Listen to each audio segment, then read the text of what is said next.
Hey guys, so I'm going to be showing y'all how to make Guatemalan style borracho. Start off by beating 8 egg whites. Once the stiff peaks have formed, start adding the yolks one at a time. Then add 1 cup of all-purpose flour, 1 cup of sugar, 1 teaspoon of baking powder, and half a teaspoon of salt. Once all the ingredients are well combined, pour the batter into a greased 9 by 13 inch baking pan. Be sure that you have your oven preheated to 325 degrees Fahrenheit and put the cake to bake for 30 minutes. Boil 3 cups of water with 2 cups of sugar and 1 tablespoon of vanilla extract, stirring every once in a while. And once it has cooled down, you can go right on ahead and add 3 ounces of rum. Once the cake has fully cooled down, you can go ahead and use a fork to poke the whole cake, basically. I mean, this is just like making tres leches, and, well, only those who have made it before would understand the process of it.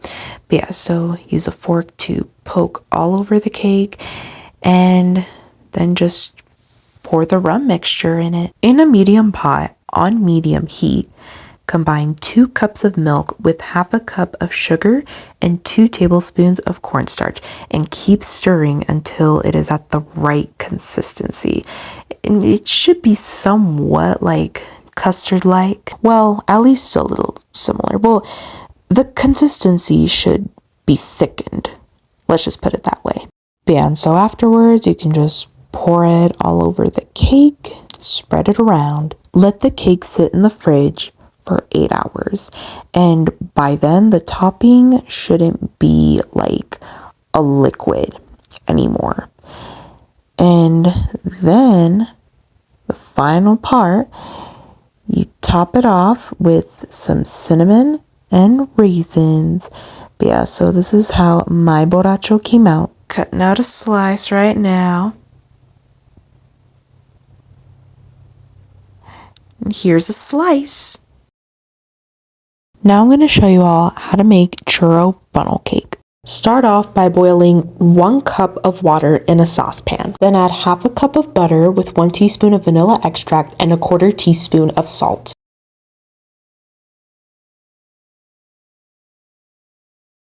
Once the butter has melted and the mixture is simmering, remove the saucepan from heat and stir in 1 cup of flour. Then add 3 eggs, though one at a time.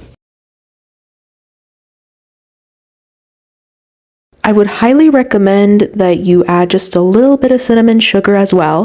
Pour 4 cups of canola or vegetable oil in a large pot and be sure that it is on high heat. And then once it is heated up, you can go right on ahead and start piping in some dough. Alright, when I tried taking it out, it may have broken into little pieces, but oh well, at least the texture is good enough. Just like with regular churros, you would dip the funnel cakes into, the mixture of cinnamon and sugar. And yeah, so that's all you got to do. And yeah, so this is how, my churro funnel cake pieces came out. Now I'll be showing you guys how to make Carlota de Café, which is supposed to be like a Mexican tiramisu. Anyway, so beat 8 ounces of cream cheese at room temperature with 1 14-ounce can of sweetened condensed milk, 2 teaspoons of vanilla extract, half a teaspoon of cinnamon, and 12 ounces of, whichever coffee you prefer. And as you are mixing it, slowly add 3.5 cups of heavy whipping cream. And then little by little, it should form into somewhat like a whipped cream, if you get what I mean. Well, I will show you a pic of the result as an example.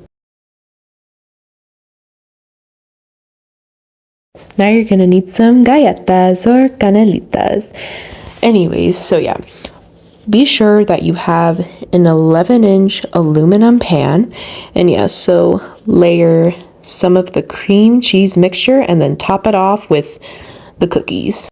So yeah, just keep following this pattern until you have used all of the cream cheese mixture, and then top it off with a little bit of cocoa powder and some instant coffee. And then let the Carlota sit in the fridge for 8 hours. This is how my Carlota came out. Now I'm going to cut a slice for myself. Here it is.